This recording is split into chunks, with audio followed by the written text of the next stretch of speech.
So welcome guys, I'm Tokyo Paul Live, and today we have another special guest, very close friend of mine, Alfonso. We actually, I would consider it childhood friends. We grew up together. So hi Alfonso, how are you doing? I'm doing well. Thank you for having me today. I appreciate it. Thanks for being here to share your story. I feel like you're very knowledgeable about Japan. The early people that got me interested in Japan. So I'm very excited to hear your story. So first question, tell us about yourself. Where are you from? Well, I'm originally from Chicago, Mm-hmm. but I moved to Maryland in high school. Yep. And then I went to university at the Ohio State University where I majored in Japanese language and literature. But I would say my interest in Japan really began in high school Yep. through some mutual friends that we had. Hmm. And well, I was, of course, also interested in like manga and animation. So I think some of the other folks that I've met who've been to Japan or have an interest in Japanese culture have that in common. Language and literature, that initial interest in Japan developed. So it went beyond just simply animation and manga to poetry and literature Yeah, that's impressive. and the language Mm. itself as well. So after graduating college, I wanted to make use of my degree. Yep. And it's kind of like a very small market in the US to do something with Japanese studies per se, Oh, I know. especially just having a bachelor's degree in it. Yep. Uh, so I should say that during college I did work for the Japanese studies department, Oh, nice. and there was kind of like an outreach where where I had to research Japanese related programs, Wow. and so that's how I became aware of the Japan Exchange Teaching Program, Yep. JET program for short. And that's what I did after college. After college, I decided to go to Japan. I was interested in teaching. I was also a part of the International Affairs Scholar program at the Ohio State University, Wow. and Nice. I had a lot of chances and opportunities to tutor international students. Hmm. So I was an English tutor during college, and that got me interested in teaching, specifically teaching English. Yeah. Uh, and I saw the JET program as a great way of combining my interest in teaching English with my interest in Japanese language and culture. Nice. And I thought it's kind of like a win-win situation where I teach, I get paid for teaching, having a job as well, and it was also an opportunity for me to develop my knowledge of Japan and my Japanese linguistic ability. Nice. If you don't mind me asking, how was the interview process or the application process for JET English teaching Yeah. program? Well, the application process, they ask you. So what I kind of from it's been several years, but from what I remember, there what I expressed my interest from my point of view was more of an interest in teaching. So Hmm. I tailored my application towards teaching Oh, wow. rather than simply making it sound like I wanted to travel in Japan or make it Yeah. into That's real a smart. year-long trip, right? I wanted to sell myself and from the point of view of a teacher. Yep. So I used my tutoring experience in college and my international affairs experience as well to strengthen my application as a candidate for the JET program. Nice. Nice. And yeah, I recall just like sure, I writing an essay. maybe I spoke too much about my own interest in just Japanese culture and like language and yeah, and also I remember driving to Washington D.C. That was my interview site and having the interview, and Same here. I'm the Yes. ones that got waitlisted, excuse me. And yeah, so nice. I'm very excited to hear more in depth about your yeah actual experience there teaching. Where actually I know, but like where were you located? And So I got placed in Akita, Japan, yep. and in particular, I was placed in a very small town called Ani, Ani, oh, and I didn't know that. Ani Wow. Animachi. Ani. Yes. So Ani at the time, Ani was a town of about 3,000 people, Mm, and from what I hear, it's even smaller now. And at the time, I smaller. barely knew Akita. You know, I had Yeah. to. I kind of knew that it was in Tohoku, but I didn't quite know where. And I was So that's looking the at the north. map. North? Yes, northern Japan is Tohoku region, correct? Um, and when I looked at the map, I was just like, I was surprised, Surprise. and I really couldn't find Ani on the map. Mm, And not on the the wow. reason for that is because the town is called Ani, but it's part of a greater collection of towns per se. Okay.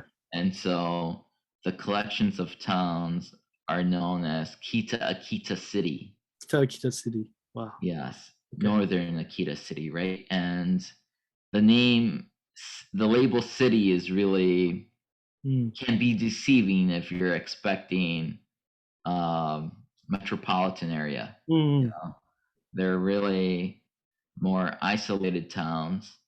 The largest, it's a collection of towns that are pretty spread apart. yep. Um, and the largest of the towns that make up Kita City is Takanosu. Takanos. Yes, and at the time that I was living there, Takanosu had a population of about 40,000 people. Okay. 40. Yeah. So it was bigger, and as a matter of fact, I would drive from Ani to Takanosu to go to the grocery store, Yeah. go to the gym, participate in activities. So it's really like the center of activity of Kita City, and the Are the buildings drive. far apart? Sorry, I'm sorry. just got curious. Are the buildings far apart? Like, how long is a typical drive from like your Well, home to the yes, that's what I grocery? was going Okay. to Right. explain now. So the typical drive from Ani to Takanosu was 45 minutes. Okay. And the great thing about the drive is that there was no traffic, hardly Mm, any traffic, wow. because it's just very like just low population, Yep. not many vehicles to compete with. So it was a very scenic drive, very therapeutic, a lot of time for reflection, driving those 45 minutes each way, by the way, Yeah. each way. And during the winter, it could take about an hour Mm, just because of the hazardous snow conditions. wow. So So snowy. in Akita, and especially northern Akita, it snows quite a bit. And so I think in the United States, we tend to measure snow by inches. Yeah. But in Ani, particularly in Ani, it's a mountainous region. Yeah. The snow is measured in meters. It's like It's really meters. Yes. You get tons of snowfall, and they usually have about uh, 3 times throughout the day where the snow plows go through to clear three the road. times. No way. Yes, when it's snowing, you have. I remember like just hearing the snow plow going through at like 3 in the morning, 4 in the morning, and Wow. then again around lunchtime, and once again in the evening. Wow. So they kind of had snowplows around the clock, making sure that the roads were drivable. And that was mainly for the main street going through Ani. Some roads you're less fortunate to have cleared, and but with snow tires, you have snow tires, and people who are not familiar with snow tires, Yeah. they have really deep threads. The threads are several inches deep, Like a right? chain? I'm I'm thinking sorry. I'm thinking of a chain. Not well. A chain is not effective for that type of snow. A Whoa. chain, like if you're in an area that gets snow, sometimes a chain might be effective, but with that much snow, you need snow tires. Okay. So there's no chains. It's just tires with very deep thread, Oh, and you probably have like a good 3 inches. You yeah. can't see the pen, but you probably have a good 3 inches of depth in the Wow. tires between in the tread of the tire, Maybe so 20, 30 that centimeters, I'm yeah, guessing. yeah, so that the snow, you can drive in the snow basically. Yeah. Yeah. How much was cleanup for you? I remember you lived in a house, Hmm. probably had to shovel quite a lot Yeah, I shoveled every night. every day. I had to shovel every night, uh, and I didn't shovel everything. I just shoveled enough of a pathway to get out of my house Yeah. onto the road, and my parking space I would shovel. Wow. But I would have to shovel every night, or at least the nights that it snowed. Wow. So that was How was it kept me in shape. really? Yeah, that's good. Yeah. I mean, I'm imagining like 1 meter thick snow. Did you have to clear snow from any weird places like backyard or So the roof, right? It's not something I had to do myself, oh that's but sounds dangerous. um, I would I would run the heat inside my house. I lived in a small house Yeah. compared to American standards. I lived in a small house, and I had a kerosene heater that a large kerosene heater with a small chimney connected to the outside Yeah. to circulate the air.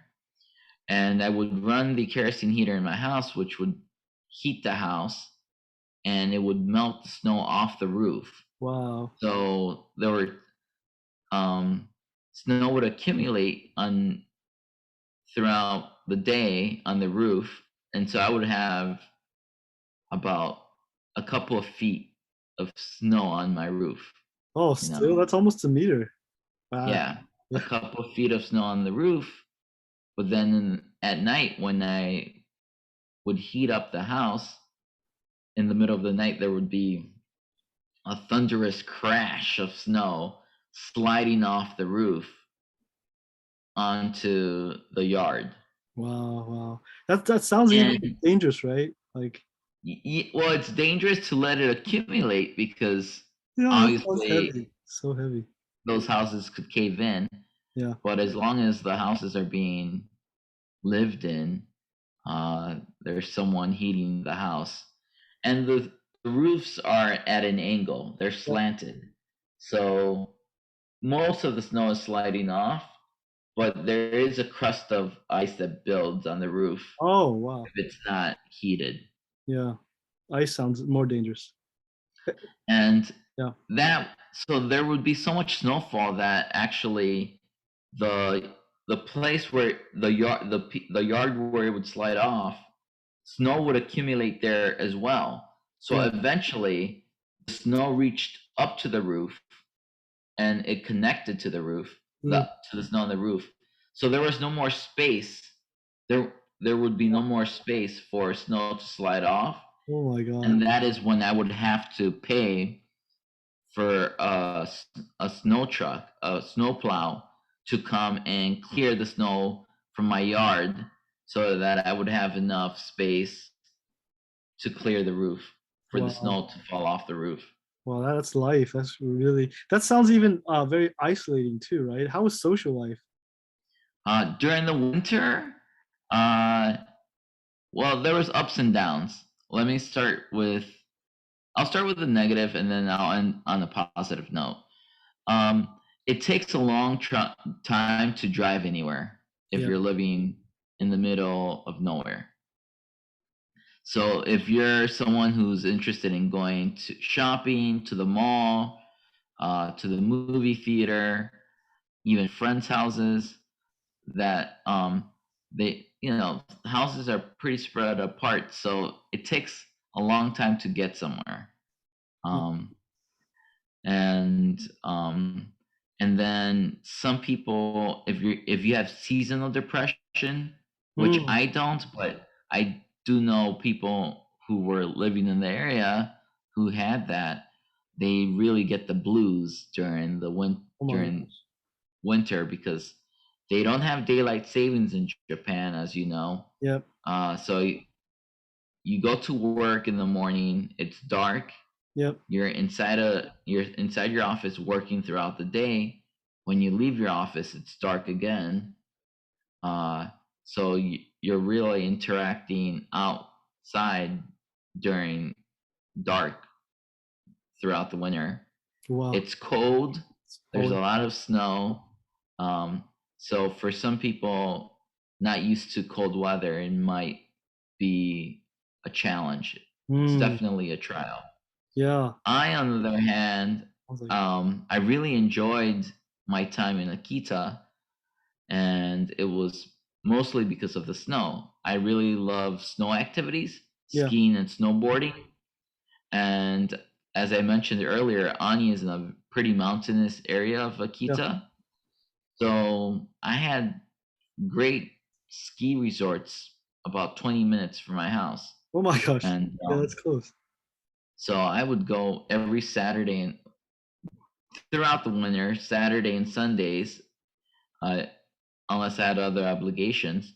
But Saturday and Sundays, I would go to the ski resort and ski. So That I sounds. really did enjoy that. For me, it was like snowboarding heaven. Yeah. Sounds like a Uh, real close by, like 20 minutes. Wow. It's unheard of for me. yeah, and the great thing about living in that area as well is there are many talented skiers Mm. in alpine skiers in that part of Japan. So, Ani, I know my first year teaching there, there was the national junior high school skiing champion Wow. was from Ani as well. Wow. And then they had they had the Olympics and the Japanese Olympic team. Here? There was his um his grandfather lived next door to me, Wow. so That's I cool. thought that was pretty cool as Yeah. well. Yeah. I So heard, do they it's teach? very much a winter sport place. Wow. So do they teach skiing? I heard Yes. they teach. So they do. They have alpine. They have both cross country and alpine skiing in at the local elementary schools. At the elementary school level. Wow. Yeah, elementary school. In the middle school, they focus more on alpine skiing, but at the elementary school, they had both cross country and alpine skiing. Wow. Wow.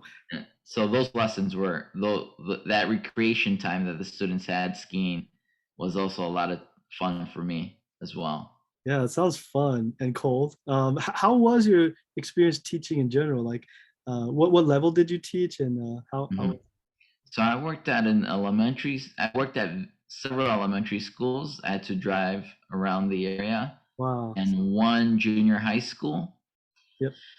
And it was a marvelous experience. I was very lucky to have co-teachers that supported me and welcomed me into their classrooms. And I will say that I was very proactive in terms of um, talking to the teachers and getting to know other colleagues throughout the school. Yep. Uh, so I've heard from others that their jet experience was limiting in the sense that they didn't feel welcomed because I guess they didn't quite know how to reach out to Mm. their colleagues. But if but what I found to be the case in Japan, or in Akita at least, is that if even with minimal Japanese, people are willing to bend over backwards to understand you Oh, and nice. welcome you. Um, so, but I anyone interested in going to Japan, whether it's to teach or uh, just to live live a type of whatever life they choose there, I do encourage everyone to learn some Japanese, Yeah, because good advice. it makes it helps make your social life and your work life a lot easier as well. Um, yeah, I would say you unfortunately you could get by in the JET program without speaking Japanese if you wanted to, but the rewards of learning Japanese socially, um, are just With making friends. some making friends, exactly, are just so much, right? It Yeah. you benefit so much from trying to learn the language. Absolutely. Yeah, you studied Japanese in college, and do you have any like books or I don't know, like magazines or Japanese resources you can recommend then? Uh, well, there's actually, it's funny that you mention it. I had no idea you were going to ask me this question, but right next to me, there's a book I've been looking at recently, Yeah. and this book is great if you consider yourself at an intermediate Japanese level. It's Oh, not for that was beginners. you guys reviewers. Yeah. Yeah, it's not for beginners, but it's definitely for intermediate Japanese speakers. It's a book called, I'm not sure if you can see it, perhaps not. Quartet, There we go. It's called Quartet. quartet, quartet. Yes, yes, Uartet. yeah. And I'm not sure if that's gonna come out flipped Yeah, on the video, but it wasn't. um, But yeah, and I Q yeah, A R it's T E T. it's an intermediate Japanese Yep. textbook, and it works on the four language skills: speaking, listening, reading, and writing. Nice. Thanks. There's an accompany. There's it's accompanied by a workbook. Actually, the workbook is optional, but I did buy it, and the workbook helps with the writing as well. And if you're cool with it, I could, if you have a link, or I can search the title, at least put the title in the description. Yeah. Sure, absolutely. Oh, so Alfonso, what's your best memory from your time in Akita in Japan? Well, I would say there's not one particular event that stands out, but it's really a collection of experiences. And that would have to be getting to meet the locals in Ani. Ani, I have to say, is full of really welcoming, warm hearted people who make you feel at home, make you feel part of their families, welcome you into their houses. And they I learned so much about life. They teach you so much about life.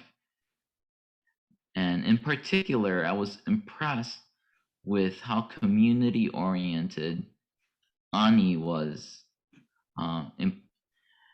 And by that, I really mean I saw a lot of involvement from the community: Hmm. parents, grandparents, siblings at the school level. Hmm. And I feel like Ani is very proud of there's a lot I could tell you about Ani, but Ani is very proud of their local culture, Yep. and it's something that they pass down to their children, to the Hmm. children of the town. And so, uh, as people grow up in Ani, they do tend to move away from Ani for careers, jobs, schooling. But they do carry a piece of their hometown with them wherever they go. And I would say perseverance and people's kind of like finding the perfect burn. And by that was something that stood out in my mind from the about the people in Ani. And by that I mean balance between working hard and cultivating different skill sets. Yep. It's not, they don't necessarily like, I just remember the kids there working at being so talented and working on so many different abilities, skills while they while I was there. Um, and so that's something that I remember the most is trying to find that perfect burn in life. Meaning, I have many hobbies, and I try to balance everything out Yep. and ad- advance everything at the same time without obviously becoming overwhelmed. So I'm not sure if that makes too much sense, but that's kind of the takeaway that's stuck with me to this day about Ani. So it's very family and community oriented. Yes. And if I recall you mentioning that area, Akita might be famous for the sake or some type of Oh, alcohol. well, I think if you travel throughout Japan, each region of Japan claims to have the best sake or the best rice. But in particular, I do know Akita Komachi, which is their rice, Yep. is quite famous in Japan, Yep. throughout Japan, and it comes from Akita. And because of that high quality rice, they also have the Nihonshu, or the sake as we call it in the States. Their sake is um, famous since it's made from the local rice as well. Nice. And so it sounds like it was a great experience. How's life after Japan, after like teaching English? Mhm. I think you were So there 5 years, right? yes, I lived 5 years in Japan. Um, all all 5 years I spent in Japan, I spent working through the JET program. So it was, I would have to say, my return to the US, it was a bit of a culture shock. I did feel the culture shock very strongly initially. Um, it's kind of easy to kind of remember all the great things about Japan, and we tend to romanticize our experiences. But um, but fortunately, I did have direction when I came back. You know, I knew that I wanted to continue teaching. Yep. And so for me, graduate school was the path to go to and get my master's in teaching and Nice. continue teaching to this day. So my experiences in Japan uh, led me to the person I am today. And they're all experiences that luckily I see as valuable and that contribute to the things that I do on a day-to-day basis currently. And so do you miss the skiing and the snowboarding? The mountains aren't as great in the Maryland Uh, area. They're, as you know, yeah. they're not great here. They're lacking, as a matter of fact. Like, I tend to go further north, but even then, it's not that great. So Yeah. I do miss the mountains.